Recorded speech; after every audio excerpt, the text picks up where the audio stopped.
Dans cette vidéo, je vais vous présenter ce coupe-bordure électrique. Ce coupe-bordure électrique, c'est le style FSA 45. En fait, c'est le plus petit coupe-bordure de style. Et avant que la vidéo commence, je tiens à préciser que ce n'est pas un partenariat avec Style. Je ne suis pas payé pour faire cette vidéo. Ils ne m'ont pas envoyé le produit gratuitement. J'ai payé ce coupe-bordure. Au moment où je fais la vidéo, le coupe-bordure coûte 160 $. Donc, moi, je trouve ça pas si cher que ça. Et comme je vous disais au début de la vidéo, bien, c'est le plus petit modèle de Style. Ils en font des plus gros où on peut enlever la batterie. Et cette batterie, ben, elle ne s'enlève pas. En fait, c'est ça la batterie. Et pour la recharger, on la recharge par ce port. Et aussi, eh bien, qu'est-ce qu'il y a dans la boîte? Il a le manuel d'instruction, l'adaptateur secteur pour charger la batterie. On le branche ici. Et après, une paire de lunettes de sécurité. Et après, eh bien, avec le coupe-bordure, vous recevrez ces choses en plastique. En fait, c'est les poêles pour couper le gazon. Et en fait, bien, il faut les mettre où? Eh bien, il faut les mettre ici. En fait, c'est très facile. On a un œillet, on rentre la plus grosse partie dans l'œillet et après on tire. On fait ça pareil pour le deuxième. Bon, eh bien, si vous ne voulez pas utiliser ces poêles en plastique, eh bien, vous pouvez toujours utiliser du fil pour coupe-bordure. Moi, j'en ai acheté une bobine, mais le problème, pourquoi je ne le mets pas? En fait, c'est simplement qu'une fois que j'ai touché un tout petit peu au béton, eh bien, les poêles ont cassé. Mais ça, en fait, c'est très, très facile de mettre un poêle. En fait, il faut juste le rentrer comme ça, faire un tour, faire un nœud, et voilà.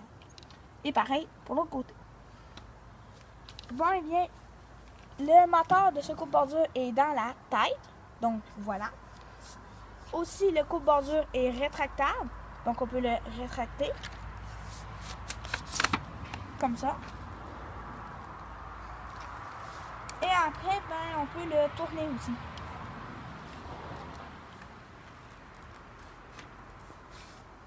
Comme ça. Et vous pouvez faire vos bordures. Comme ça.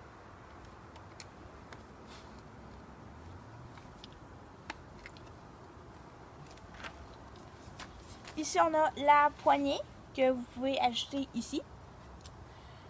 Après, eh bien, vous pouvez voir votre niveau de batterie ici, en appuyant sur le bouton. Après, eh bien, il va y avoir une clé. Donc, si la clé est enlevée, bien, le coupe-bordure, on ne peut pas l'utiliser. Mais si on met la clé, on peut l'utiliser. Donc, voilà.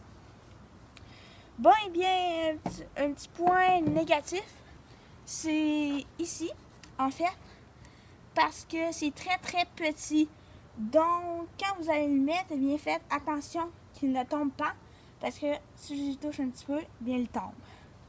Donc, voilà, ça, faites très, très attention à ça. C'est ça que j'aime pas. Mais au moins, ici, on peut l'accrocher. Donc, ça, c'est un point positif. Et aussi, eh bien, la longueur maximale que ce coupe-bordure peut aller, eh bien, moi, je la trouve courte. Très courte. Donc, voilà. Bon, eh bien, cette batterie de ce coupe-bordure, c'est une 18 volts de 2 ampères-heure. Ça fait environ 36 watts-heure. Donc, c'est bien correct. Ici, on a des trous pour faire circuler l'air, pour ne pas que le coupe-bordure chauffe. Et aussi, ne vous inquiétez pas, à l'intérieur de ce coupe-bordure, vous avez un circuit de protection pour protéger la batterie, l'ion. Parce qu'en fait, si elle vient trop à plat, eh bien, elle peut être scrap. Donc, en fait, quand il reste seulement une barre, eh bien, le coupe-bordure, automatiquement, va couper le courant, donc vous ne pouvez plus l'utiliser. Aussi, eh bien, ici, vous pouvez régler, en pesant ici, vous pouvez régler votre taille. Si vous la voulez haute, basse, ça dépend. Et ici, vous pouvez le mettre comme ça. Pour ne pas couper, mettons que vous êtes sur du béton, eh bien vous pouvez accoter ça et après vous couper. Moi, j'utilise vraiment pas souvent, je l'utilise seulement quand les poils sont longs. Les poils, en fait, si vous touchez à du béton, à du ciment ou toute autre chose dure, eh bien, ils vont se gruger très très vite. C'est pour ça que peut-être que je vais vous faire une autre vidéo pour vous montrer comment faire des poils comme ça. Je sais pas, peut-être que je vais la faire, peut-être que je vais pas la faire. Je sais pas. Bon, et bien, pour utiliser ce coupe-bordure, c'est très très simple. En fait, il faut mettre la clé ici. Peu importe de quel bord elle est, c'est correct.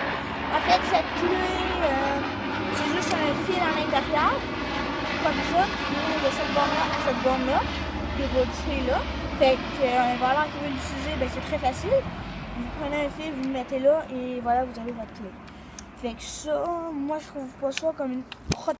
Aussi, eh bien, pour l'enclencher, vous allez mettre votre doigt ici, comme ça. Vous allez clencher ici, et après, clencher ici. Et après, une fois que ça c'est clenché, bien, lui, vous pouvez enlever votre pouce. Mais si vous l'enlevez, là, lui, s'enlève. Donc, vous le mettez comme ça. Alors ça, vous l'enlevez. Et après, vous appuyez ici. C'est une switch, donc il part. Bon, eh bien, on va faire un petit test, donc, voilà. Bon, eh bien, me revoilà pour les tests. Et ce que je vais faire, c'est que je vais essayer de couper ce foin avec ce coupe-bordure. Normalement, ça, c'est un coupe-bordure pour couper l'herbe. Mais vu que j'ai pas d'herbe à couper, eh bien, je vais couper ça. Bon, et bien, comme je vous ai dit, on met ça ici, comme ça, on lâche, et après on enclenche. Ce coupe-bordure est quand même silencieux comparé à un coupe-bordure à essence.